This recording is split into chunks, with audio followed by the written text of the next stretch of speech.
다섯 곳이에요. 일단 서울시 교육감은 제일 낮네요. 20%가 좀 못 미치는 상황인데요. 여기 보시면 인천 강화군수 선거 54% 넘어갔고요. 방금 들으셨죠?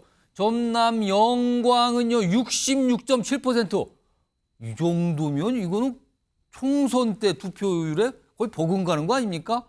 그리고 전남 곡성 62.1, 부산 금정 41.4. 뭐 상대적으로 낮긴 합니다만 이것도 꽤 높은 수치 아니야 이렇게 볼 수도 있는데요. 전체 투표율은 뭐 따져 보니까 20.2. 물론 이 서울시 교육감이 여기까지 상대적 투표에 나왔고 또 유권자가 많기 때문에 전체적으로 약간 이 전체 투표를 낮췄지만 다른 지역은 상당히 높다고 할 수 있을 것 같네요.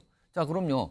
과거의 재보궐선거, 직전 재보궐선거하고 한번 비교를 해볼까요? 투표율을요. 다음 보시죠. 여기 보면 지난해 10월 강서구청장 보궐선거 여기는 딱 한 곳이었는데 50% 육박하는 48.7.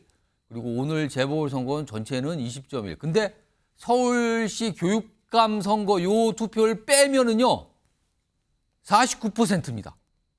지난해 10월보다 좀 높아졌죠. 그리고 아직 투표 시간이 더 남았다는 걸 감안한다면 확실히 앞서게 되는 투표율 결과가 나올 것 같습니다. 이런 상황입니다. 지금요. 오후 5시 기준입니다.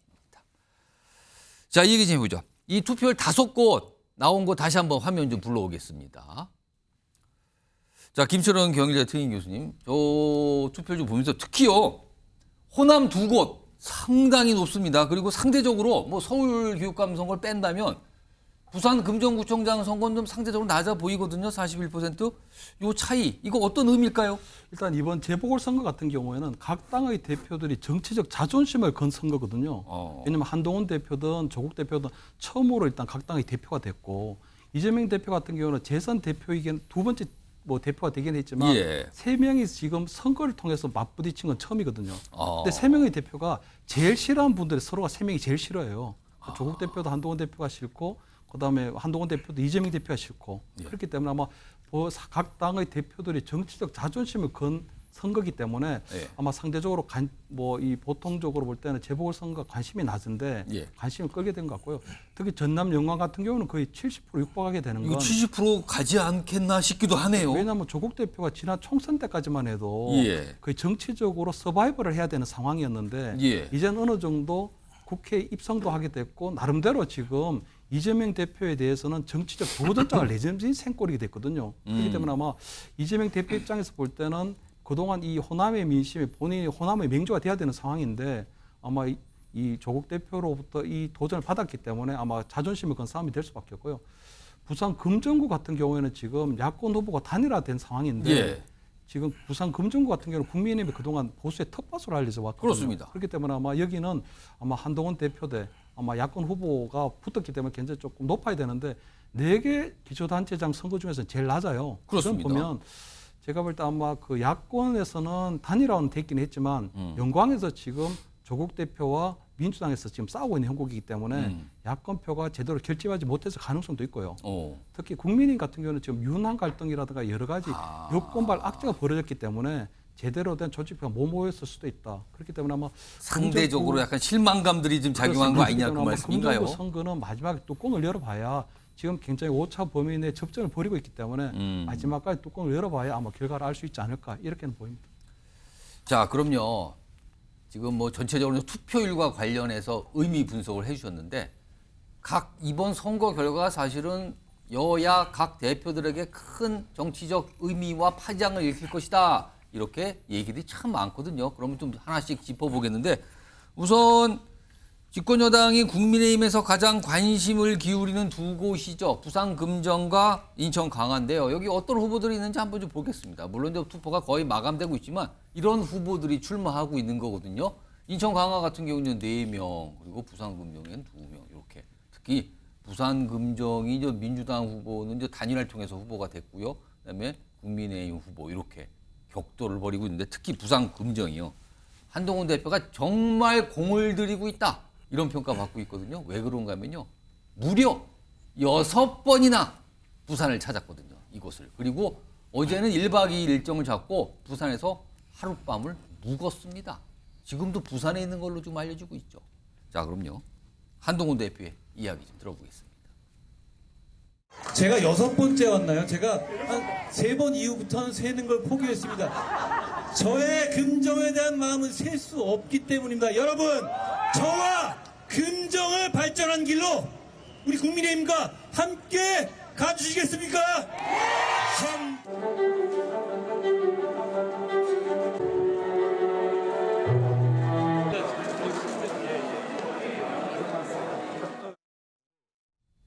아, 오늘은 또 행사에도 참석을 좀 했군요. 저런 모습이 확실히 뭔가 공을 들이고 호소하고 그런 모습인데, 자, 국민의힘 박상수 대변인 나와 계십니다. 근본적인 질문을 좀 한번 드려보겠습니다. 6번 부산을 찾았다. 물론 제 선거가 있기 때문이지만 이거는 보통 숫자는 아니에요. 사실은요. 다른 곳에 비해 훨씬 많은 건데, 한동훈 대표가 이렇게 부산 금정구청장 선거에 공을 들인 이유 뭡니까?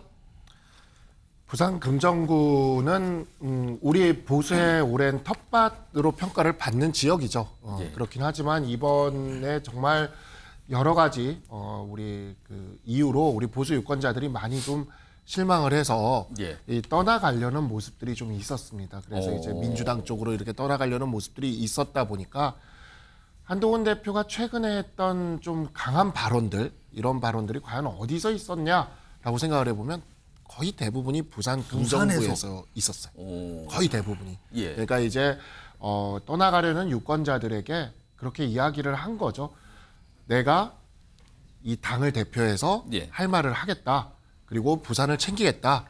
그러니까 이번 한 번은 민주당으로 가지 말고 우리 국민의힘을 한번 선택을 해달라. 예. 이 메시지를 강하게 좀 부산 금정구에 가서 전달을 한 거고, 특히 좀 이번 부산 금정구 유세 중에 가장 인상적인 유세가 5번째 예. 그 도보 행진이었죠. 그때 이제 정말 그 7km 정도를 예. 4시간 동안 그냥 이제 걸으면서 시민들과 만났던 이 유세가 예. 굉장히 이제 저기를 했고, 그때 이제 그 유세가 굉장히 효과가 있었다고 느꼈는지 이재명 대표가 조국 대표에게 급히 SOS를 바로 치거든요. 본인이 저 여의치가 않으니까 또 가서 뭘 도와달라고. 도와달라고. 했죠. 예. 그래서 그렇게 하면서 이제 조국 대표가 월요일에가 갔었고, 그리고 또 이제 한동훈 대표가 또 화요일에 또 이어서 또 예. 가고, 이러한 지금 모습을 보여주고 있는데, 사실 부산은 그 야권에서도 이재명 대표가 조국 대표를 SOS를 칠 정도로 예. 굉장한 지금 격전지가 되고 있는 상황이고,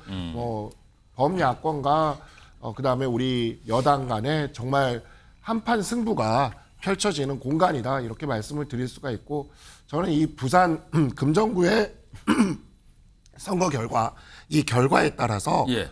사실 그 당정의 그 모습도 많이 이번에 좀 정리가 될 수도 있을 거다. 예. 왜냐하면 이제 이곳에서 승리를 하게 되면 예. 사실 이곳에는 한동훈 대표뿐만이 아니라 추경호 원내대표나 또 이렇게 우리가 흔히 얘기하는 친한이 아니라는 분들도 예. 정말 많이 갔어요. 그래서 함께 정말 노력을 했고, 예, 예.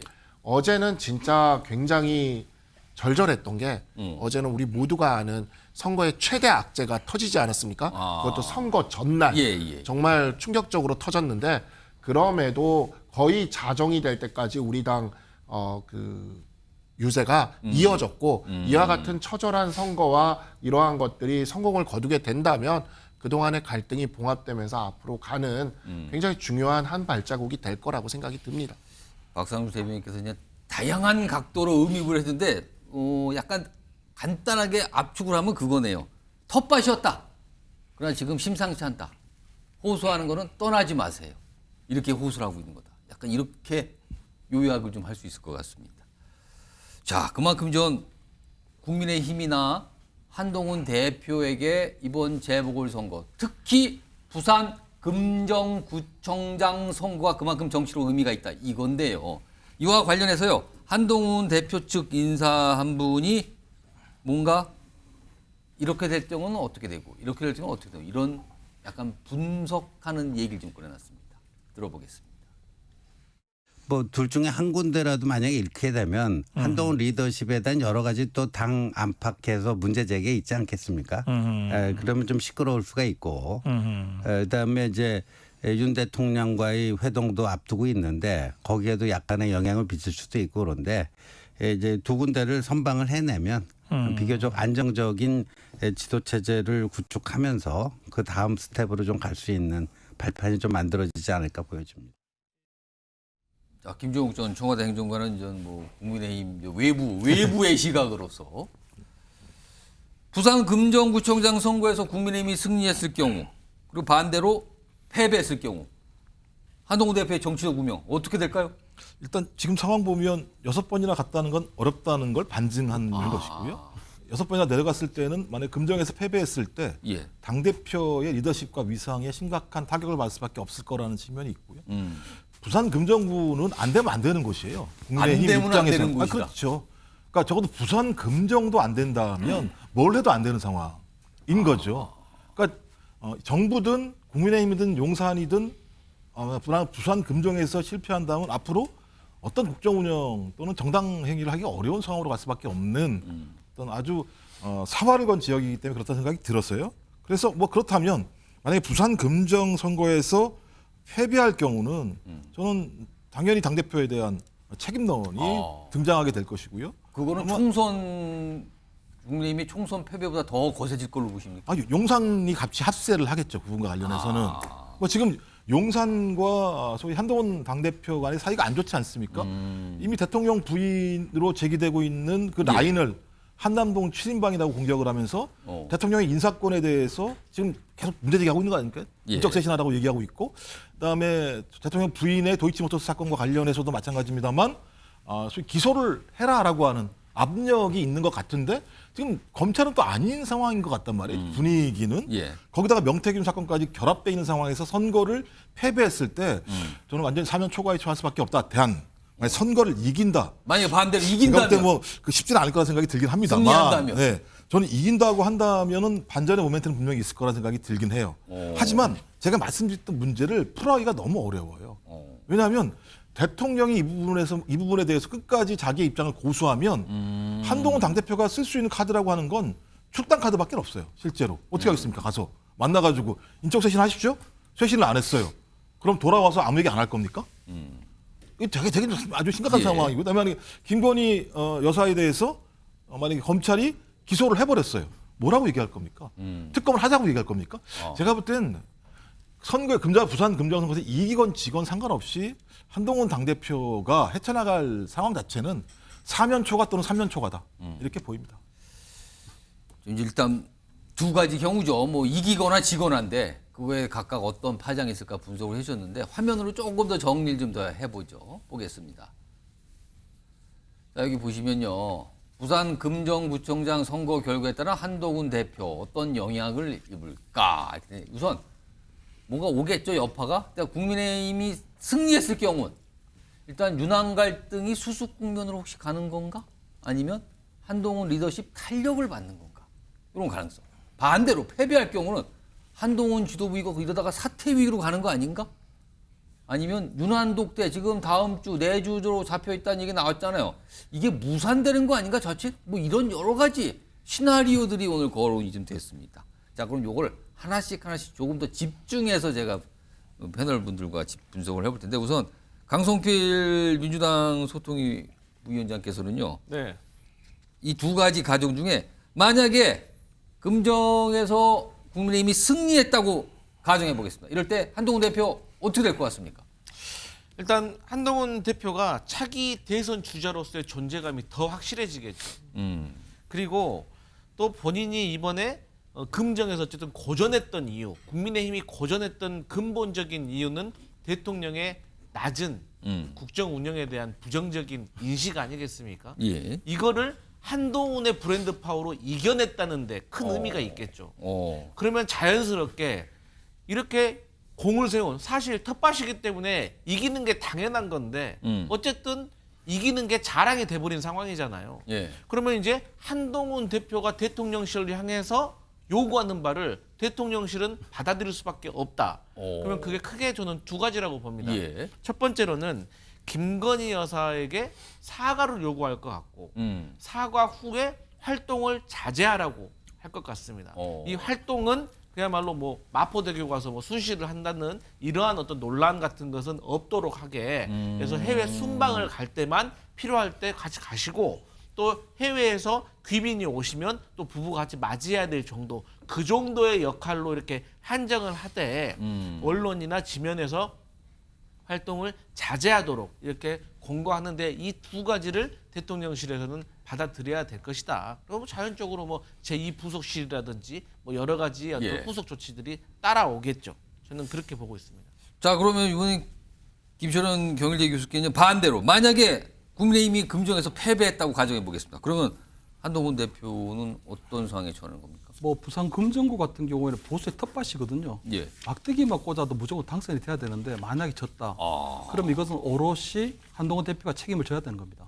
물론 이제 선거 막판에 정치 브로커인 그 명태균 씨의 어떤 뭐 문자가 폭로되면서 대형 악재를 만났지만 예. 그런 어려운 선거를 이겨내는 것이 극복해내고 이겨내는 것이 대표의 자격이거든요. 당대표 아니냐? 그렇습니다. 그런데 이제 그거네요. 좀 더 본질적으로 보면 이번 선거에서 보면 민주당에서 정권 심판론을 들고 나왔는데 그때마다 한동훈 대표가 계속적으로 김건희 여사에 대한 이슈를 계속적으로 문제 제기를 했습니다. 그러니까 김건희 여사에 대한 뭐 도이치 주가 조작에 대해서는 국민이 납득할 만한 판결을 내야 된다 예. 그러고 그저께 같은 경우는 한남동 7인의 얘기를 하면서 그 김건희 여사 라인을 정리해야 된다 그랬거든요. 라인 얘기를 했어요. 라인. 저는 선거를 앞두고 이렇게 우리 집에 우리 당에 이렇게 문제가 많다는 것을 온 동네 광고하고 떠들고 다니는 대표를 본 적이 없어요. 그러면서도 저는 한남동 7인회까지 얘기하면서 그런 걸 얘기하면서까지 과연 선거를 이길 수 있을까? 그래서 저는 한동훈 대표 만약 진다면 선거에 대한 기본을 너무 모른다. 몰라도 너무 모르고 제가 이런 상황에서 만약 이긴다면 제가 모르겠습니다. 뭐 한동훈 대표 선거의 신도 아니고 제가 볼 때는 쉽지 않을 거라고 보고 이것은 무조건 오롯이 한동훈 대표가 책임져야 될 문제라고 보고요. 제가 볼 때는 그런데 이제 한동훈 대표가 지더라도 저는 예. 한동훈 대표 별로 책임을 안 질 것 같아요. 왜냐하면 지난 총선 때도 보면 원톱 선거대책위원장이 누구냐면 한동훈 위원장이었거든요. 예, 그렇습니다. 그 총선에서 패배하고 난 다음에 한동훈 대표가 책임을 졌나요? 저는 한동훈 대표가 선거에 대한 패배 책임을 본인이 가져가지 않을 것 같고 두 번째 이번 선거 때도 보면 민주당의 정권 심판론에 대해서 본인이 김건희 여사 이슈를 세 차례 걸쳐서 얘기를 하면서 나름대로 본인이 책임져야 될 책임을 벌써 이 대통령실로 떠넘겨 놓은 상태거든요. 그렇기 때문에 저는 한동훈 대표가 책임도 지지 않을 것 같고 당내에서는 더 문제가 뭐냐면 지금 한동훈 지도부 체제가 너무 견고하거든요. 너무 굳건해요. 그렇기 때문에 과거에는 재보궐선거가 지고 나면 최고위원들이 사퇴를 하면서 한 대표 체제를 무너뜨린 적이 있었는데 예. 지금은 그런 것도 힘들다. 특히 윤핵관이 지금 없거든. 윤핵관이. 정권 초반에 그렇게 많았던 윤핵관들이 지금 다 어디로 갔는지 아무도 사라지고 없거든요. 그렇기 때문에 아마 지금 선거에 대한 패배의 책임은 한동훈 대표에게 있지만 한동훈 대표가 거기에 걸맞는 책임을 진다거나 또는 한동훈 대표 체제가 무너진다거나 하는 일은 생기지 않을 것이다. 이렇게는 보입니다. 자, 다갈래를 좀 분석을 해드렸어요. 가능성에 대해. 둘 중에 하나입니다. 과연 어떤 일이 선거 이후에 벌일까? 오늘 뭐 자정 무렵이면 결과가 뭐 대략 다 나온다고 지금 전망은 되고 있죠. 그렇다면 내일 이 시간쯤이면 많은 뭐가 또 움직임이 있을 수도 있어요. 기다려 보도록 하고요. 다음은요. 야권에서 지금 지대한 관심 속에 치열한 경쟁을 벌이고 있는 곳이 아까도 현장 연결했습니다.